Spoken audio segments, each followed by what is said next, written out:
why knowledge is power and how knowledge is power. Knowledge is also income. In the United States, if you don't have a high school degree, about a third of those people without a high school degree live in poverty. On the other hand, if you have a college degree or higher, the poverty rate among those with a college degree or higher is 4.4%. Those are the poets and the playwrights. But we have big, powerful industries seeking unskilled, de-skilled, cheap labor on a massive, massive scale. So that's what this mentality has done to its workers. Well, what about the environment and the livestock? There has been an extraordinary change in how we treat farm animals in the last 30 years to provide a cheap, uniform product, mainly to this industry and then later to supermarkets. Mankind has been living with livestock for thousands of years, but has only been raising them this way, the American way, for the last 25 or 30.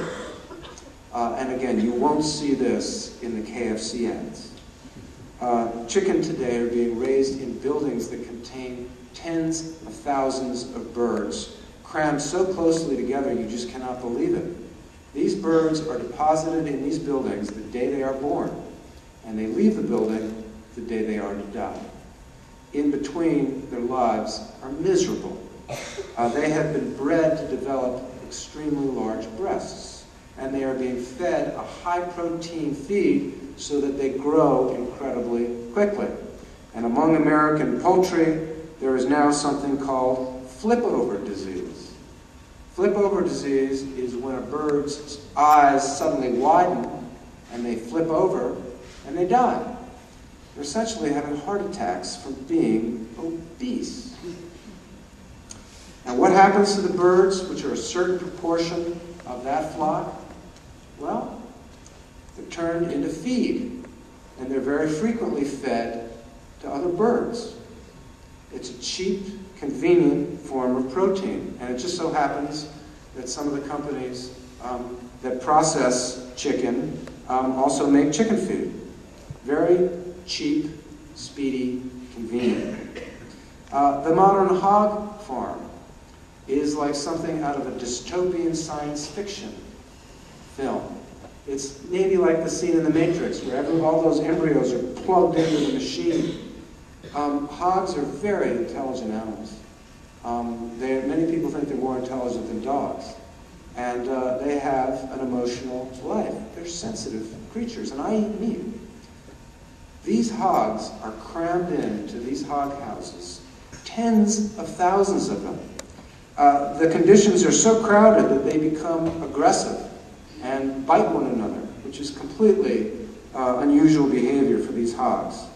These hogs have been bred to be lean, to be uniform, and part of that process has greatly weakened their immune systems. So many of them will not survive outside of the buildings we have now created to raise them in. When you put tens of thousands of animals in an enclosed space, they're very likely to give one another all kinds of diseases. So massive amounts of antibiotics are being given to our chickens and our hogs.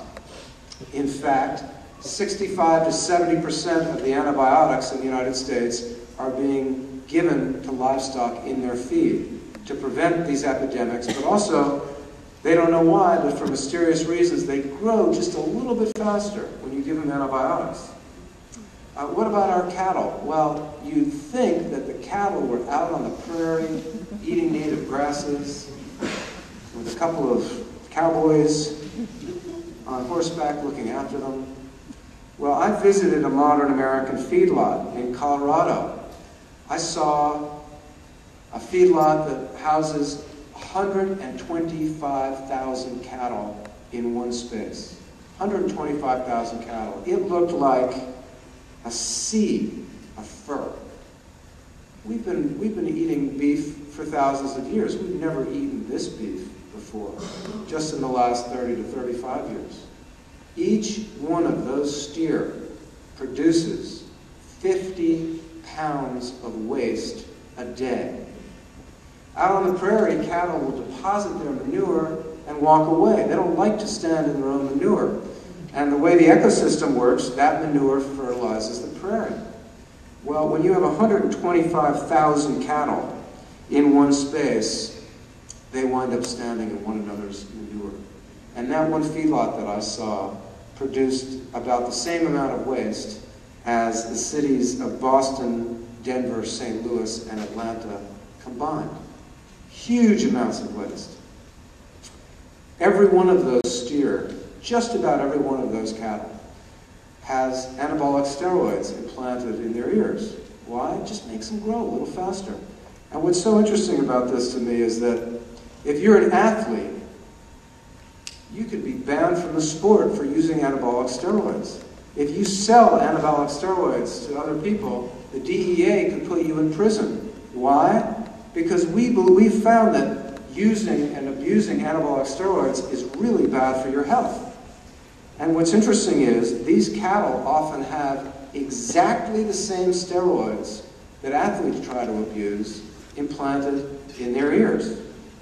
And it's not a very efficient system.